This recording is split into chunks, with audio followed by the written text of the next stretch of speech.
नमस्कारम। आज बात करेंगे गोमूत्र के बारे में, काऊ यूरिन के बारे में, कि आयुर्वेद में क्या कहा गया है इसके बारे में, क्या ये गुण करेगा, कैसे प्रयोग करना है, किस गाय का प्रयोग करना है और इसके सावधानियां क्या हैं, सब कुछ। तो सबसे पहले आपको बता दूं, गोमूत्र जो है ये थोड़ा सा तासीर में गर्म होता है और नेचर इसकी होट होती है, पोटेंसी। साथ ही साथ ये पचने में हल्का होता है और ये पाचन अग्नि को बढ़ाता है।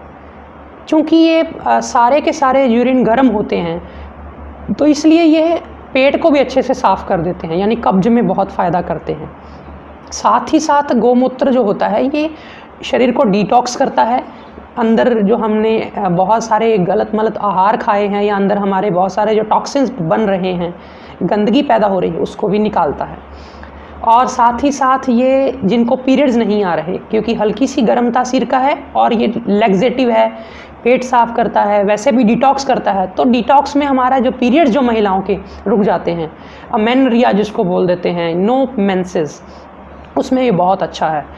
और कैसे प्रयोग करना है वो मैं लास्ट पे बताऊंगा। लेकिन बेनिफिट्स में की अगर बात करें तो ये ट्यूमर के लिए बहुत अच्छा है, चाहे वो कैंसरस हो, नॉन कैंसरस हो।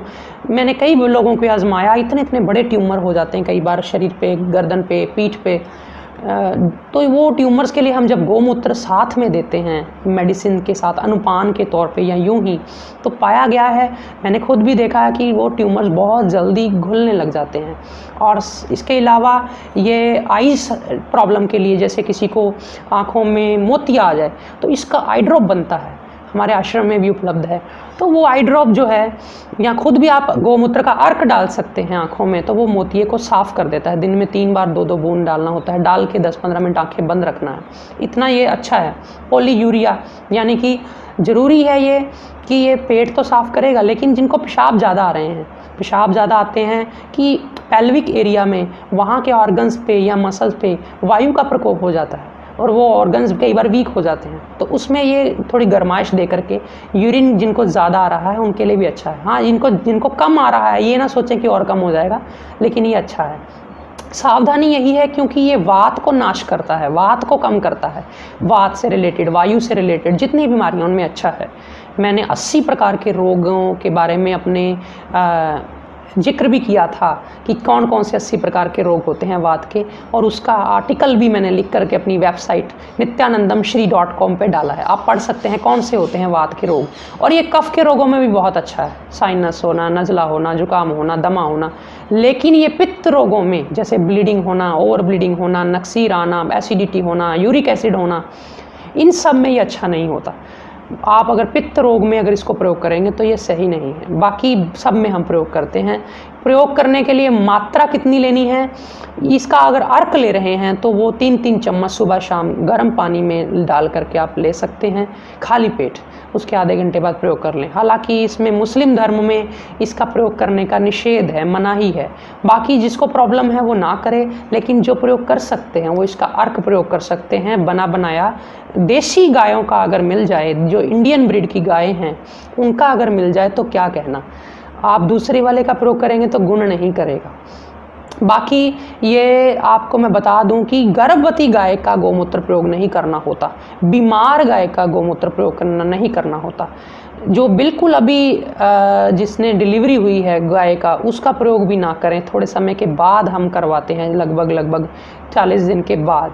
लेकिन आप कहें जी कोई कुंवारी बछड़ी है, अभी वो ब्याही नहीं है, एकदम बछड़ी, साल 2 साल 3 साल, तो उसमें आप उसका प्रयोग करें तो बहुत ही अच्छा, और वो ज़्यादा गुणकारी भी होगा।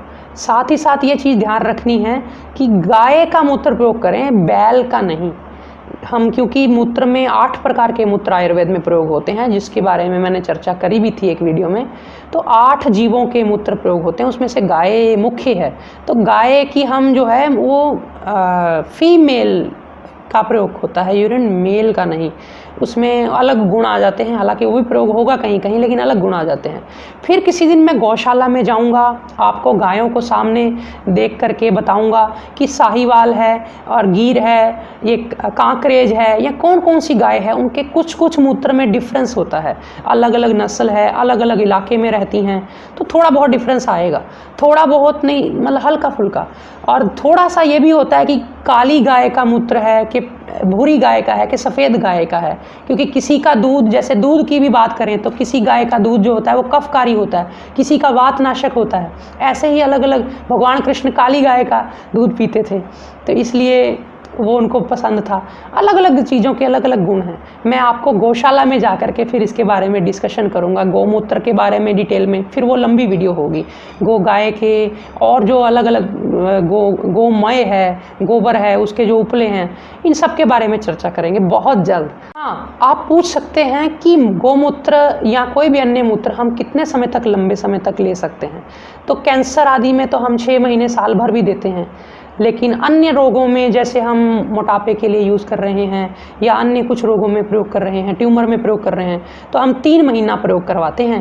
3 महीना प्रयोग करने के बाद कुछ दिन रुक करके फिर प्रयोग करवाते हैं। जिनका यूरिक एसिड हाई है उनको हम गोमूत्र नहीं देते हैं। आप बने रहिए हमारे साथ। आज फ़िलहाल इतना ही।